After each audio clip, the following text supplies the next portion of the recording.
નમસ્કાર, મારું નામ સેજલ રમેશચંદ્ર રાજગોર છે. 2001 26 જાન્યુઆરીના જ્યારે ભૂકંપ થયો ત્યારે હું મારા મમ્મી અને મારા ભાઈ મુંબઈથી ભુજ મારા કાકા કાકીના ઘરે ફરવા આવ્યા હતા.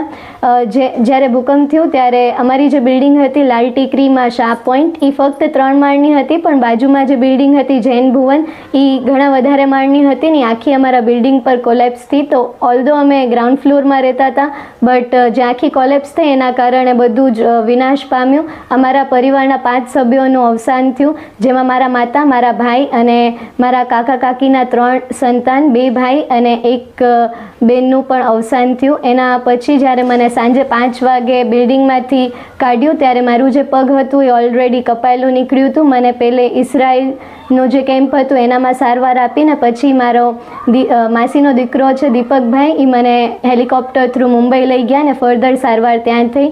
મીનવાઇલ અહીંયાથી મારા કાકી જે છે એ 36 કલાક પછી અને એમને પણ સારવાર માટે મુંબઈ લઈ ગયા.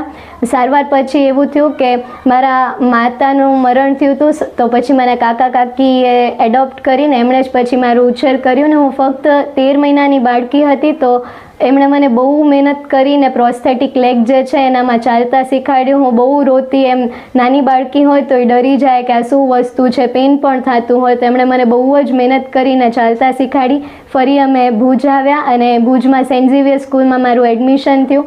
જ્યારે એડમિશન થયું બાળકોને મળી બીજાને, તો ત્યારે મને ખબર પડી કે બીજા બધા બાળકોના તો 2 પગ છે પણ મારું એક જ પગ છે. ત્યારે મને મમ્મી પપ્પાએ સમજાવ્યું કે આ બધું ભૂકંપમાં થયું છે. એના પછી કોઈ પણ રિલેટિવ કે ફેમિલી ફંક્શનમાં ભૂકંપની વાત થતી તો હું એમને ના કહેતી કે આપણે આ બધી વાત નથી કરવી, આપણે બીજી કોઈ વાત કરીએ. ધીરે ધીરે મેં આ બધું નોર્મલાઇઝ કરી નાખ્યું. જેમ હું મોટી થઈ, મારા સ્કૂલના ફ્રેન્ડ્સ, ટીચર્સ, પ્રોફેસર્સ એ બધાએ મને એવી રીતના ફીલ કરાવ્યું કે આજે હું નોર્મલ માનું છું, એકચ્યુઅલી સ્પેશિયલ છે. એમણે મને એટલું પુશઅપ કરાવ્યું કે એવી કોઈ પણ વસ્તુ નથી કે જે હું નહીં કરી શકું. સાથે મને મમ્મી પપ્પાનો પણ બહુ સપોર્ટ મળતો. જેમ જેમ આપણી હાઇટ વધે તેમ બોનની જે લેન્થ છે ઇન્ક્રીઝ થાય, બટ જે સ્કિન છે એ ઇન્ક્રીઝ ના થાય. તો એવી રીતના એક વખત મારું ઓપરેશન પણ થયું હતું કે હું જ્યારે 4th સ્ટાન્ડર્ડમાં હતી તો મારા પપ્પા જે છે એ ત્યારે રિક્ષા ચલાવતા, તો મને તેડીને એક બેન્ચ ઉપર બેસાડતા અને પાછી છૂટી પડે સ્કૂલમાંથી એટલે તેડીને ઘરે લાવતા. સાથે મમ્મી પણ મારું બહુ ધ્યાન રાખતી. આવી રીતના હું સ્કૂલમાં મેં સ્ટડીઝ પૂરી કરી, BSc કર્યું, MSc કર્યું, GSET ક્લિયર કર્યું અને ફિલહાલ મારી PhD ચાલુ છે ઇન કેમેસ્ટ્રી.